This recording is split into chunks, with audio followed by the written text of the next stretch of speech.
Nouvelle petite vidéo. Donc je suis allé chercher mon passeport, finaliser la réalisation du passeport. Déjà première surprise. En fait, moi j'avais reçu le SMS avec le numéro de dossier, le numéro de précommande du passeport et le SMS et le mail aussi qui me disait allez dans une antenne de la mairie pour faire votre passeport. Donc dans l'une des mairies qui le fait. Donc moi je suis allé là-bas avec les justificatifs. Euh, J'arrive à l'accueil, on me dit est-ce que vous avez rendez-vous? Ah, eh ben non, j'ai pas pris rendez-vous. Alors vous allez me dire mais t'es trop con, ce genre de truc, faut des rendez-vous et tout. Ouais, sauf que moi j'ai reçu le SMS et le mail et à aucun moment on me dit, même sur le site quand je me suis inscrit, enfin sur le site de l'ANTS, donc l'Agence nationale des titres de je sais plus quoi, il y a le S. Euh, et à aucun moment on me dit qu'il fallait prendre rendez-vous, juste que je me présente là-bas. Bref, j'y suis allé, j'ai réussi à passer parce qu'il n'y avait pas beaucoup de monde et qu'ils ont été très gentils à Damartin, au centre Louis Lumière, je crois. Ils ont été très gentils, je les remercie. Euh, donc ils m'ont fait mon passeport, pris mes empreintes et tout. Donc maintenant, normalement la machine a lancé, on est dans la dernière ligne droite. À savoir qu'il faut que j'attende 3 semaines sous réserve, que ce soit pas accepté évidemment, euh, pour le recevoir.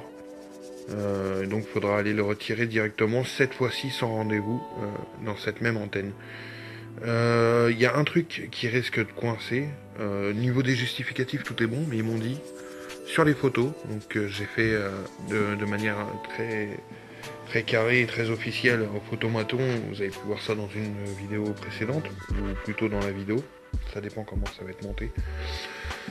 Ils m'ont dit que dans mes yeux, il y avait un reflet de flash très léger et que ça risquait de coincer. Donc affaire à suivre. Auquel cas, il faudrait que je retourne donc avec tous mes justificatifs, ou du moins avec des photos plus conformes. Voilà, c'est un truc auquel on peut se heurter. Et voilà, rapport au handicap, petit problème qu'on peut rencontrer aussi. Déjà, il faut savoir que la personne qui vous enregistre pour le passeport ne peut pas être la même personne. Vous allez voir, je vais prendre depuis le début l'histoire. C'est simple, elle valide mes informations et tout, et après elle tourne son écran vers moi. Elle me dit, confirmez-moi que les informations ça va. La photo je la vois, mais les lignes pour moi c'est des traits noirs. Je lui dis, écoutez madame, je suis malvoyant, pas possible là. Et donc la personne qui vous enregistre ne peut pas, si vous voulez, valider, confirmer, il faut une sorte de témoin, tout ça, pour éviter qu'il y ait magouille sur le passeport. Truc à savoir, qu'on ne sait pas forcément ou qu'on ne peut pas savoir si on n'a pas eu le cas de figure. Pour le visa, on m'a appris récemment qu'il n'y a pas besoin de visa au Japon si on reste moins d'un mois. Donc à confirmer, mais si c'est le cas, j'économise là-dessus. Donc bonne nouvelle.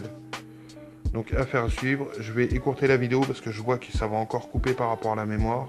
Je me suis procuré une autre carte, je vais l'installer et puis on reprendra les vidéos à la prochaine étape. Salut.